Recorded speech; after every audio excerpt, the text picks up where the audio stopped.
monetary policy is well placed to react to a range of different paths for the data. And that's really what you want. A conversation with Fed Chair Jerome Powell. That's next on Marketplace. We'll be back with All Things Considered at 7 o'clock. Still pretty nice out there. 51 degrees under sunny skies here in New York City. It's going to remain pretty windy tonight, and it'll be pretty windy tomorrow, too. Gusts up to about 25 miles an hour. Lows in the mid-40s tonight. Tomorrow, we'll see a high near 62 degrees. It's WNYC on Friday at 6:30.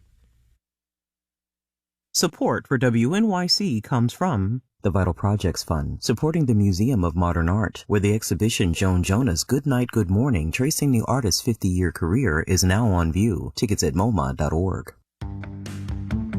WNYC, independent journalism in the public interest. 93.9 FM and AM 820. NPR News and the New York Conversation.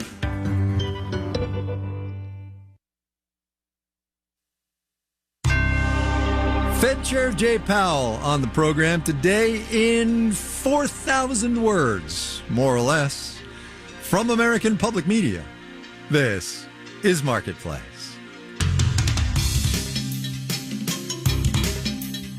Marketplace is supported by Buyside from the Wall Street Journal. Buyside's reviews and recommendations help consumers decide how to spend their time and money at WSJ.com/Buyside. And by Condor Airlines, offering nonstop service from 13 U.S. gateways to Frankfurt, Germany, plus seamless connections to over 100 European travel destinations at Condor.com. And by Bitwarden. Bitwarden helps enterprises and individuals securely manage passwords from websites to app logins. More at Bitwarden.com. In San Francisco today, the studios of KQED. I'm Kai Ryssdal. It is Friday, the 29th of March. Good as always to have you along, everybody. I will be the very first to admit that a macroeconomics and monetary policy conference at the Federal Reserve Bank of San Francisco sounds a bit niche. But then again, when they asked if I wanted 45 minutes on the record with Jay Powell this morning, how do you say no? We started, the Fed chair and I did, with the macroeconomic news of the day that inflation, as measured by the Fed's favorite, you all know it, core PCE, personal consumption expenditure, came in this morning at 2.8%. That's year over year. So I'm going to jump right in with the data of the morning. PCE came out this morning. You had it yesterday, 2.8% at the core. Here's my question. You saw it yesterday. What was your first thought? My first thought was that the report that came out this morning is pretty much in line with our expectations. So core PCE, as you mentioned, is at 2.8% on a 12-month basis. Mm-hmm. Headline is at 2.5%. That's what we were expecting, and it's good to see something coming in line with expectations. So as you and your colleagues at the Fed and at the regional banks have been saying, we want more data, more good data. Is this that? Is this in that bucket? Well, let's take a step back. Over the course of the second half of last year, we got what I would definitely consider good data over the course of 7 months. And then in January of this year, we got a very high reading, much higher reading on inflation. And so February is lower, but it's not as low as most of the good readings we got in the second half of last year. But it's definitely more along the lines of what we want to see. What we said is that we don't see it as likely to be appropriate that we would begin to reduce interest rates until the committee, the Federal Open Market Committee, is confident that inflation is moving down to 2% on a sustained basis. And what do we need to get that confidence? It's just more good inflation readings, like the ones we were getting last year. With all possible respect, you all of you have been saying the same thing for now 6 months, right? We want more good data. What do you suppose it does to the listening public and to the professionals who are listening to this when you keep saying the same thing? So we're steady. Our hand is a steady hand in this. We've been saying all through last year and this year that we're making progress. We've noted that progress. We haven't overreacted to it. We didn't overreact to the good data we had in the second half of last year. You heard us saying that this is good, but we need to see more. And you won't hear us overreacting to these 2 months that are higher. The reason that's important is that the decision to begin to reduce rates is a very, very important one because the risks are two-sided. If we reduce rates too soon, there's a chance that inflation would pop back and we'd have to come back in, and that would be very disruptive. That would not be a good thing for the economy. There's also a risk that we would wait too long, and we would in that case it could be unnecessary, unneeded damage to the economy and perhaps the labor market. Why would it be terrible if you reduce interest rates by 25 basis points, quarter percentage point, and then the data changes and you have to change your mind? Why is that terrible? It doesn't. It wouldn't need to be terrible. And you're right. We always have to be humbled that we actually the outlook is always much more uncertain than most people think, including us. The economy can and often has recently performed in unexpected ways. So we're ready for that. And if that's what happens, that's what we'll do. But it's important to get this right. The other thing, though, is with the economy, growth is strong right now. The labor market is strong right now. And inflation has been coming down. We can and we will be careful about this decision because we can be. Say more about because you can be. You got nothing but time, basically? Is that what? No, the economy is strong. We see very strong growth. We had growth for last year over 3%. Many forecasters see growth coming down to around 2% this year. That's about roughly what the first quarter looks like. That means that we don't need to be in a hurry to cut. It means we can wait and become more confident that, in fact, inflation is coming down to 2% on a sustainable basis. So this is kind of a subjective question, but then why then do you think people are screaming, not for your heads, but close, but for you to cut interest rates so much? Well, I mean, I would say we've divided our critics into sort of equal-sized piles at this point. There's plenty of people who think that that we shouldn't be cutting now. But the point is this: we haven't reduced interest rates. What we've said is we want to be more confident before we take that step, and I actually think monetary policy is well placed to react to a range of different paths for the data, and that's really what you want. You want to be in a position where you can react not just to the base case, but if you get a case where inflation progress slows or where the economy weakens, you're also in a position to react to that, and we are. Can we talk briefly about that first cut, which you mentioned, right? That's going to be significant. It came up at your last press conference after the meeting. How important is unanimity to you on that? Unanimity as such. So I don't know any Fed chairs who were hoping for dissent. It's not something you want, but at the same time, the way I think about it is this: you talk to people. I talk to all the people in the committee before each meeting, in depth, and you listen to people. You hear them. You try to get in their thinking and understand it, and you try to incorporate that to the maximum extent you can in the decision and the way we talk about it. And if you do that, people generally feel consulted. They feel that their views are being considered and reflected, and they may choose to dissent. That happens all the time. It's not a problem when people dissent. It happens, and life goes on. Do you literally go knock on their doors or call them on the phone, like you call Mary or whoever? Yes, I have. Well, I have scheduled calls with every voter and non-voter on the FOMC before every meeting, and not infrequently I'll have another round of calls before that, and not infrequently I will have just calls. I just talk to various people on the committee during that 6 or 7 week intermeeting period. You've talked previously about humility. You've said the word humble already this morning once. I was talking to Neil Kashkari at the Minneapolis Fed the other day, and he said, this economy is really tough to diagnose, so it's hard for us to know what's going on. Talk to me about humility in the face of, and we were talking about this backstage, about an economy that is still really, really hard to figure out what's going on. So economic forecasters are a humble lot, generally, with much to be humble about. That's funny. That's not my experience with economic forecasters. The pandemic era has, of course, been full of surprises. If you go back to the beginning, I think almost all of mainstream macro analysts thought that this was different, and that because of the obvious supply side problems, the collapse of supply chains and things like that, there was a group who didn't diagnose it that way. But if that's the case, then we thought that our very dynamic economy would recover pretty quickly, that people would go back to work, kids would go back to school, and the economy would be fine, and there wouldn't be much of a need for us to intervene except sort of during that early period to get the economy, keep it from collapsing during the actual intense phase of the acute phase of the pandemic. So that didn't happen. Inflation came up, stayed up, and it took a long time to heal. And then it didn't really heal. The supply side didn't really heal in 2022. And we were thinking, well, maybe it's not going to heal. And then it did. And the labor force participation, workers came back into the labor force in 2023.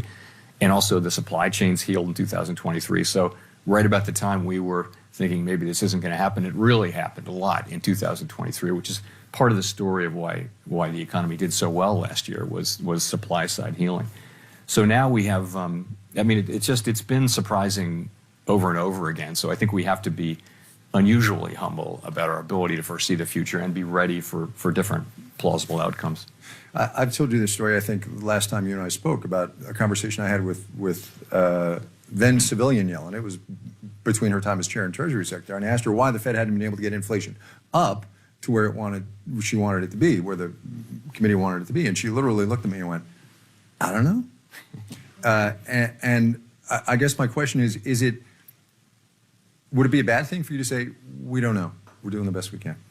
So we say that all the time in one way or another. I'll give you an example. We have, as I mentioned, high inflation in January, somewhat less high inflation in February, and we've been saying that we expect inflation to move down to 2%, but on a path that is sometimes bumpy.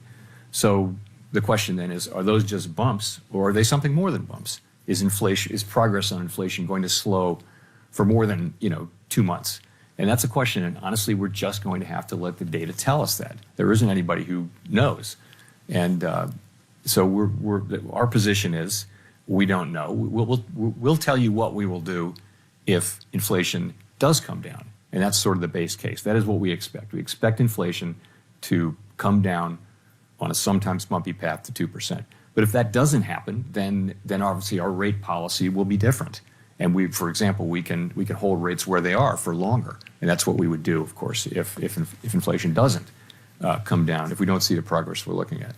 So we kind of say that all the time. Consensus now is rates are going to be higher for longer. They may or may not come down this year, depending on what the data says. Do you think this economy is ready for a 4.5-ish% inflationary sort of economy, right? Not inflation 4%, but your rates at 4.6, which is where your projections have them? So this is one of the things, we've had our policy rate at 5.3%, which is the highest rate in more than 2 decades for some time.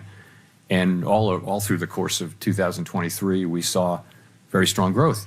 Yep. So it's, and that's partly because this has happened in a context of supply side healing, which makes its own growth, when potential output goes up. So we don't really know where rates are going to go back to when this whole thing is over. For many years, if you go back to before the global financial crisis, it wasn't unusual to see the longer term rates in the 4s. And so are we going to go back to, whereas in the sort of time between the global financial crisis and the pandemic, rates went lower and lower and lower, and it wasn't unusual to see in other countries long-term rates below zero, even in Europe. They never went that low in the United States, but they went very low. So are they going to go back up to those higher levels of the pre-global financial crisis? We really don't know. We think that the factors that led rates to really came down over a 40-year period, mostly related to big, slow-moving things like demographics, aging population, which saves more, and productivity, low productivity, and things like that. Those things don't jump around. They're sort of slow-moving objects. But the truth is we don't know. My own expectation is I don't think rates will go back down to the very, very low levels they were at before the pandemic. But where they will turn out to settle out, it's hard to say. This economy doesn't feel like it's suffering from the current level of rates, although if you look at things like inflation-sensitive spending, then those parts of the economy are really feeling the high rates. Not to pick at a scab, but what I hear you saying is while inflation may or may not have been transitory, rates are not actually going to be transitory. They're going to be higher for a while. No, and they people might just need to get used to that. That might be the case. I don't know. I don't think rates will go back to the very historically low levels that they were at before the pandemic hit. I do think rates will come down from, are likely to be lower than they are, at least short-term rates are lower than they were right now. But I mean, we're going to have to let the data tell us the answer to that. What's the monster under your bed? What keeps you up at night? Other than inflation, you don't get to say inflation. Inflation. No, you can't do that. No, I would say this. We're at a place where the economy is strong, without question. The labor market's in a good place. We've got, unemployment under 4% for more than 2 years now, for the longest time in 50 years, and we've had progress on inflation. So we want to use our tools in a way that keeps, the strength in the economy and in the labor market, but allows for further progress in inflation. That's our focus. And we clearly have a chance at that outcome, and we're all very, very focused on doing everything we can to deliver that outcome. It would be a great outcome for the American people, and it would be testimony to how unusual the circumstances are. More from Chair Powell after the break. On Wall Street today, closed, as you might have heard.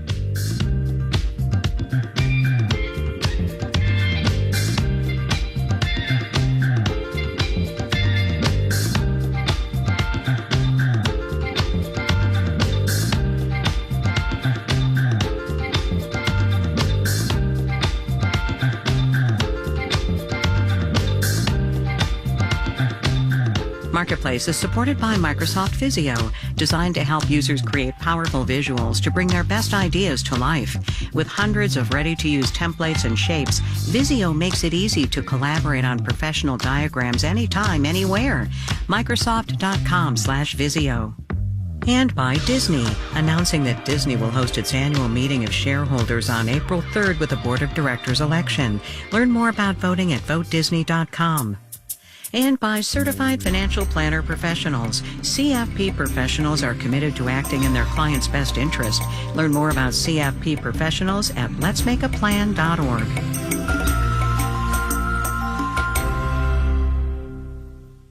WNYC is supported by Asia Society New York, where the exhibition Coal and Ice is now on view. This immersive photography and video exhibition visualizes the climate crisis and innovative solutions for a sustainable future. Tickets at asiasociety.org/coal and ice. On Kai Wright, comedian Bassem Youssef has been compared to Jon Stewart for his sharp satirical take on Egyptian politics, which almost cost him his freedom. There was lawsuits against me. In places like Egypt, when you get a lawsuit, it is meant to actually put you in jail eventually. My lawyer said, you need to leave right away. He just wrapped up a U.S. tour performing in both English and Arabic. We'll meet Bassem Youssef next time on Notes from America. Sunday evening at 6 on WNYC. You're listening to Marketplace on WNYC. Coming up in the 7 o'clock hour, of all things considered, Beyonce's new album, Cowboy Carter, is out today. We're going to get a rundown of the superstar's venture into the world of country music. That and more at 7. This is Marketplace. I'm Kai Ryssdal. Part 2 of my conversation with Jay Powell this morning starts with a vocabulary quiz. Soft landing, transitory, words that I imagine you don't let be said in your presence very much. Here's another one that hasn't been said at a press conference that you've had since December: recession. Do you think a recession's off the table? So there's always a sort of unconditional probability of a recession in the next year. And so the real question is, if you look through history, it's not possible to rule a recession out for a long period of time. So granted, but so you know what I meant. Right? The real question is the possibility of a recession elevated at the current time? And I would say no. I don't see forecasters disagreeing with that. Growth is strong, as I mentioned. The economy's in a good place, and there's no reason to think the economy is in a recession or is at the edge of one. But humility. Understood. Last time you were on the Hill, somebody asked you whether you were going to come out and declare victory. You were going to say, yeah, we did it, we're done. And you said, absolutely not, that's not what we do. Will you not at some point, though, when you get inflation to 2%, say, inflation's at 2%, we've done our job, things are stable and life is good? I don't want to speculate about that. We'll jinx it. Kai. So I'm a superstitious person. But no, look, we'll always tell you what we're seeing in the economy. And if we get to that place, that'd be a great outcome for the public. That's the main thing. We talked very briefly backstage about after the Fed, what you're going to do, because you have 2 years left, give or take. As we sit here in the Yellen Conference Center at the San Francisco Fed, where do you think the Powell Conference Center is going to be? And what do you think your legacy is going to be? First line of your New York Times obit. I'll tell you the thing that I care about the most, and that is the Federal Reserve as an institution, as I mentioned, is an incredibly important American institution, especially right now, because we are that place. We aspire to be that place that transcends politics, divisive politics. And I think, in a way, we are helping hold this thing together by doing what we do the way we do it. And I feel accountable and responsible for the institution and delivering it to the next generation of leaders and people in a way that it can still serve the American public the way the Fed does.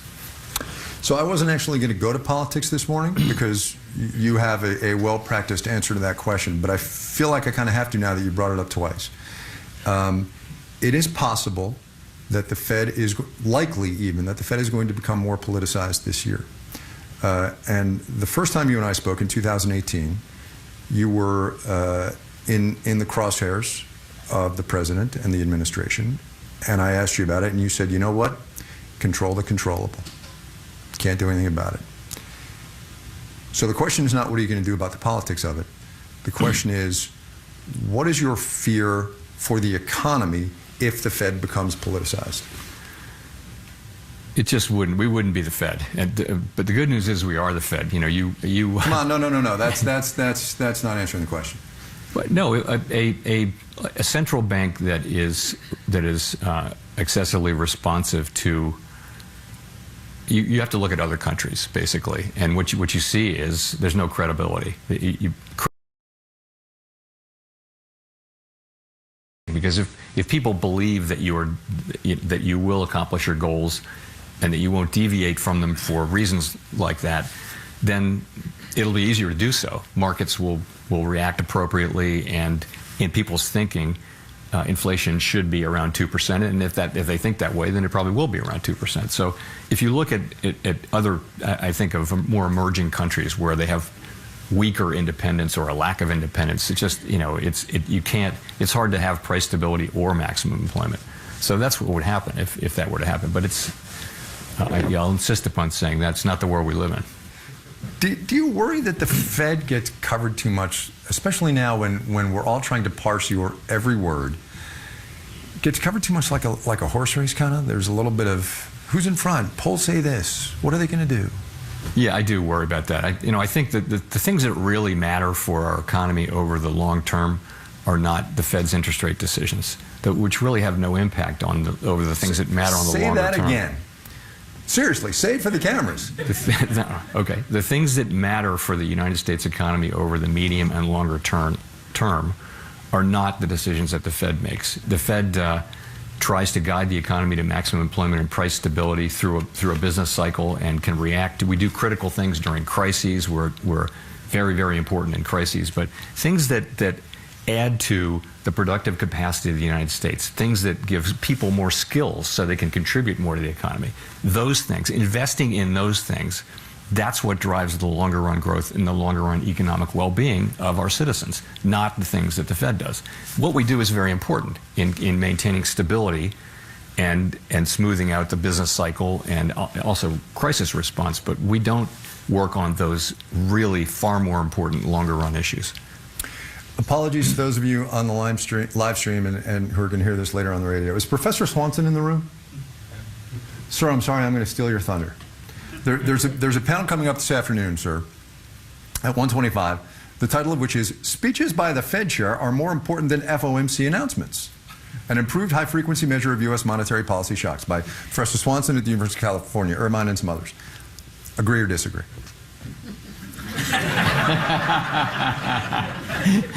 Pass. No, I look forward to. I saw that on the agenda. I look forward to. I'm not going to come in here and embarrass you by being here, but I will. I will read the paper. But to that general point, do you get too much press? It's not for me to say, but I do think it is for you to say. It's literally for you to say. I absolutely think there's too much focus. If you think about the things that are really important in the economy, things like trade and what we should be doing, some of the things that we're doing that the administration has done, they're far more important over the medium and longer term than monetary policy is. Although it's important that there be a Fed that has a good framework of monetary policy that's well understood. Don't get me wrong, it is important, but absolutely the other things are more important over a long period of time for the people we all serve. Mary Daly in the introduction was talking about your special talent, that you're a listener, you're a consensus builder. What is your special talent? Why do you think you have this job? Why do I have this job? Don't ask me, man. It's when I got to the Fed in 2012, of course I had no idea what was to come. I will say what I try to do on listening is I think if you do listen to people and they understand that you're hearing them and not just kind of explaining things to them, and they get that and they feel listened to and heard from. For most people, most of the time, that's going to be enough for them to go along, even if they don't like a decision.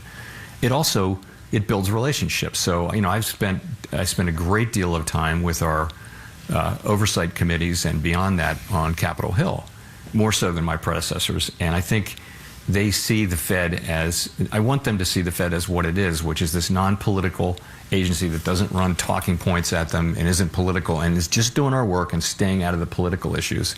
And, I'm in their offices listening to what they say, and I think they really appreciate that. Yeah, but do you think it's working? What? Your effort to get them not to see you as a political agency and just doing the best by the American people. Much better than you would think. I think there's a certain amount of low noise on that subject, but if you talk to people privately, I think an independent Fed has very broad support in both parties on both sides of the Hill. I'll appreciate you're going to want to be discreet on this question, but what's running through your head when you're at the green table in front of a Senate or a House committee? I'm trying to listen hard to find to get the question, and sometimes the questions are more like speeches, and or they're not really questions, or they're not quite the right question, and so I try to find the good question and give the good answer to that question. Also, respect. In our system of government, they are our oversight, and our democratic legitimacy runs right through transparency and right through their actions of holding us accountable and us explaining to them what we're doing and why. So we answer any and all questions that they may have. So I work hard to get ready for those with a lot of help from people, and we take them very seriously. So as it turns out, a macroeconomics and monetary policy conference at the San Francisco Fed, maybe not so bad.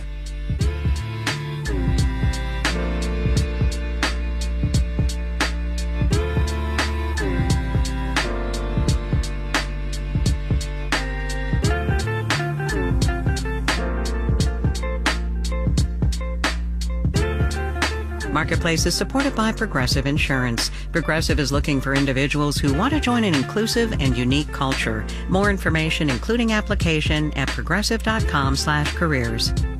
And by JLL, focusing on uncovering insights to identify strategic locations for where to break new ground in commercial real estate. JLL.com. See a brighter way. And by Baird, employee-owned and independent, Baird offers global financial advice focused solely on clients' needs. More information at BairdDifference.com. All right, we got to go. No final note today. Too much Jay Powell, just not enough time. Our theme music was composed by B.J. Liederman. Marketplace's executive producer is Nancy Fargali. Donna Tam is the executive editor. Neil Scarborough is the vice president and general manager. Special thanks today to our friends here at KQED. I'm Kai Rizal. Have yourselves a great weekend, everybody. We will see you again on Monday, all right?